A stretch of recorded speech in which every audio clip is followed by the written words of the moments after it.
Hello Aquarius, Sun, Moon, Rising, and Venus signs. Kamusta kayo?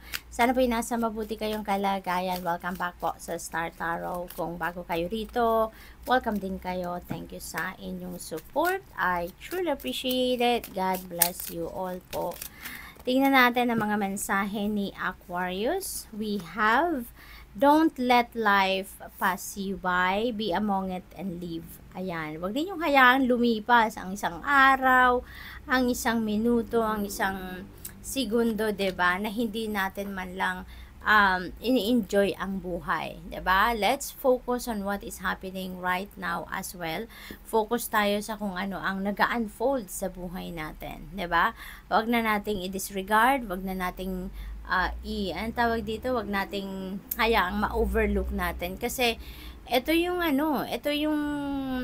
practical na gagawin natin na mag-focus tayo sa kung ano mga nangyayari sa buhay natin sa ngayon rather than focusing on what is already done, focusing on what is already in the past. Kasi nakaraan na yun, wala na tayong magagawa doon, that's already in the past.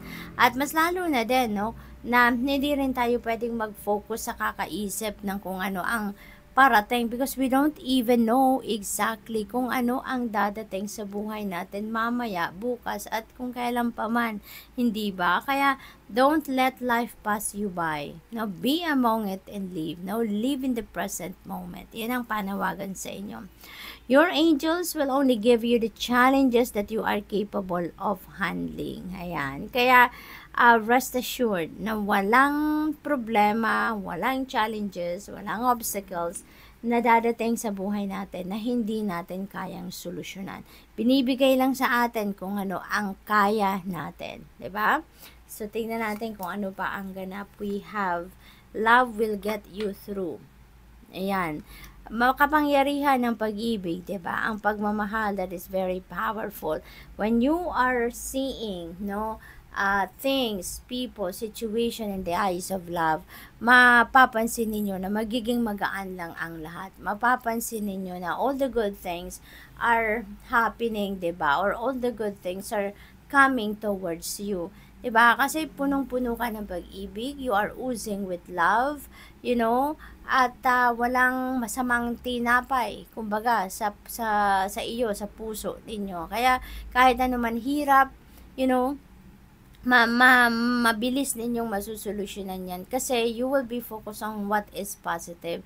You will be focusing on what is good in that situation. Kasi 'di ba, meron ngang kasabihan na even in the darkest circumstances natin, there will always be a positive aspect sa sitwasyon na yan. Kaya ito, you know, maaaring yun ang nararamdaman ninyo, na punong-puno kayo ng pag-ibig, punong-puno kayo ng positivity. Kaya kahit may problema kayong pinagdadaanan, nahahanapan or mahahanapan agad ninyo ng solusyon yan because you are focusing on what is positive, what is good, no? Kaya yung love din ang bumabalot sa inyo from head to toe, kaya everything goes smoothly po din kahit merong challenges.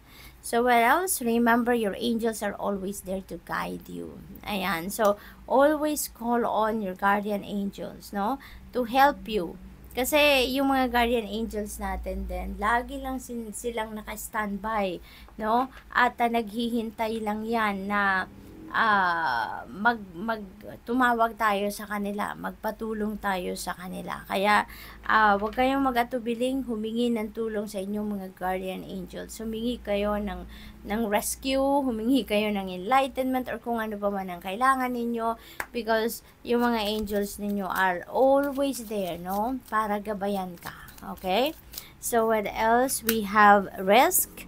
Learn to grow wherever you are planted. Ayan. So, panahon na ngayon, ano, that you are going to go outside of your comfort zone. You are ready to take risk. You are going to take on a new challenge sa buhay ninyo, which is really good. They're really exciting. We have opportunities. Ayan, so maraming oportunidad ang parating. Maaring yung pagtitake risk ninyo sa isang bagay na to, that is one of those opportunities na magdadala sa inyo doon sa growth, magdadala sa inyong expansion, sa pag-thrive ninyo, yung ganon, ano? What else? We have uncertainty. The shades of gray within the fog will eventually lift. Ayan. So, maaring merong mga uncertainty na nararanasan kayo. But, you know what? Tulad ng nandito sinasabi dito na your angels will only give you the challenges that you're capable of handling. Kung ano man tong mga uncertainty na to na pinagdadaanan ninyo, yan ay dadaanan nyo lang talaga. It will not stay forever kasi let's always remember also that everything changes. No, everything is temporary. Kaya even yung mga problema, uncertainties na nararanasan ninyo, it will pass. It will pass, okay? So what else? We have the night. Find comfort in the night where the world switches off and the stars burn bright. Ayan. So parang nare-remind kayo dito, ano, na i-surrender naman ninyo yan. Aquarius, i-surrender nyo na yung gabi, no? Para naman sa sarili ninyo. Wag na ninyong gawing araw ang inyong gabi, okay? Kung kailangan ng ipagpahinga, ang oras na yan ay magpahinga ka na. Bigyan mo naman ng pagkakataon ng sarili mo na makapag-replenish, na makapag-rejuvenate, makapag-recharge, you know? At get a healthy sleep. Get a quality sleep at saka quality rest, no? Para nang sa gayon, mas magiging productive ka pa the next day, no? So, final message ninyo, angel number 1010. Sabi dito, it's time to put those long cherished ideas into action. Ayan. So, may mga opportunities na dumating or dadating sa buhay ninyo dito that is going to help you or going to support you, your ideas. I mean, ano, para mangyari na kung ano man ang mga ito, no? So, put them into action na. You will soon come into contact with appropriate individuals, circumstances, and resources. Eventually, you will experience joy as well as brand new opportunities to trust in the process. Good luck. Thank you for watching. Love and light. Namaste.